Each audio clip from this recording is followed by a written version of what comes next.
अरे नहीं नहीं, लेकिन तू मेरी एक मिनट, आपको शायद किसी ने बताया नहीं कि आप बहुत बोलती हैं। अब आप चुप रहिए और मैं जो बोलूंगा वो सुनिए। आदत नहीं है मुझे ना ज्यादा बोलने की और ना ज्यादा सुनने की, और कोई ऐसा नहीं कर रहा हूं मैं यहाँ पे। मैंने ये घर, ये कंपनी मैंने अपनी बहन के लिए खरीदा है, और इसके होने वाले पति कार्तिक पर्वे के लिए खरीदी। कार्तिक, आप खुद ही सोचिए, जो लड़की कल तक अपनी सारी हदें पार करने के लिए तैयार थी, मर मिटने के लिए तैयार थी, आज अचानक से 10 दिन में शादी करने के लिए कैसे राजी हो गई? अभी भी कुछ है जो मुझे खटक रहा है कार्तिक। सॉरी, तुम भी ना, तुमने कहा था ना कि मेहर का भाई आते ही सब कुछ संभाल लेगा, और उसने वही किया।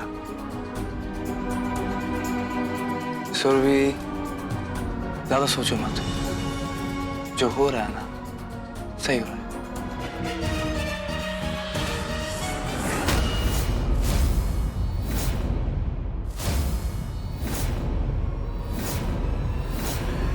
ये रखिए और जाइए यहाँ से। ताई, दूसरों के लिए खड्डा खोदोगी तो आप खुद ही उसमें गिरोगी। कार्तिक को तो सिर्फ आपने 1 रुपया देके भगाया था। इसको ताई का आशीर्वाद समझ या ताई की भीख? ये तो फिर भी आपको लाख रुपया ज्यादा दे रहा है, वो भी बिना रिश्ते के। ले लीजिए, ले लीजिए। ताई, अभी हम जाएंगे कहाँ पे? प्लीज, जो भी डिस्कस करना है बाहर जाके डिस्कस कीजिए, मुझे घर में शोर पसंद नहीं है। लेकिन आप मेरी बात। आउट। मेरी देखो, आपके कहने पे मैंने सॉरी बोल दिया। 10 दिन कहा था ना आपने, और अभी तक तो आपने कुछ भी नहीं किया भाई। बहुत नाराज हूं मैं आपसे। अरे पहले दवा तो खा ले, बाकी की बातें भी हो जाएंगी। नहीं खानी है मुझे। बताओ कैसे कराओगे मेरे और कार्तिक की शादी? अपने भाई पर शक हो रहा है तुझे? शादी के गिफ्ट के तौर पर ही खरीदा ये घर, कार्तिक की कंपनी, कार्तिक की जिंदगी में सेट कर दूंगा तुझे। अगर उससे पहले तुझे मेरी एक बात माननी पड़ेगी। इन 10 दिनों में ऐसा कुछ भी नहीं करेगी जिसकी वजह से कुछ भी गड़बड़, और जो भी करना है मुझसे पूछ कर करना, समझे? तो फिर ये वादा रहा कि अगले 10 दिन कार्तिक के नाक का सिंदूर तेरी मांग में। भाई, आप पक्का ले आओगे ना कार्तिक को मेरे लिए? तुमसे एक पल भी दूर नहीं रहूंगा सुरभि। कार्तिक हमेशा तेरी नजरों के सामने रहेगा। वादा?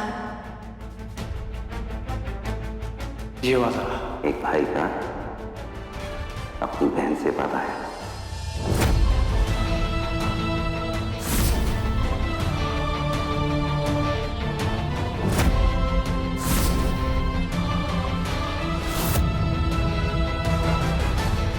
गलती नहीं करना पुत्र। मैं जानता हूँ बीजी, मगर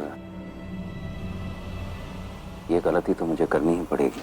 सब कुछ जानते हुए भी हो क्या गया है तुझे? मुझे कुछ नहीं हुआ बीजी। मेरी बहन तो जाकर गले नहीं पड़ी थी उसके। पहला झूठ किसने बोला? उस सुरभि ने। उम्मीदें किसने जगाई? उस सुरभि ने। और मेरी बहन की खुशियां किसने छीनी? वो भी उस सुरभि ने। उसकी कीमत उसे चुकानी ही पड़ेगी। मैं तेनू ये नहीं करने दूंगी। बीजी, आप कुछ नहीं करेंगे। ये मामला मैं खुद ही निपटाऊंगा। मेरे पास 2 ही रास्ते हैं। या तो मैं इन 2 प्यार करने वालों को एक दूसरे से अलग कर दूं और कार्तिक को एक अलग निजी जिंदगी दूं मेहर के साथ, या फिर उसे मार डालूं। ऐसा मत बोल बेटा। बीजी, दोनों ही सूरतों में उस कार्तिक को सुरभि से अलग होना ही पड़ेगा। मेहर के साथ रहेगा तो कम से कम जिंदा तो रह पाएगा। ताई कुछ संभाल नहीं पाई कार्तिक जी। घर, फैक्ट्री सब कुछ बिक गया।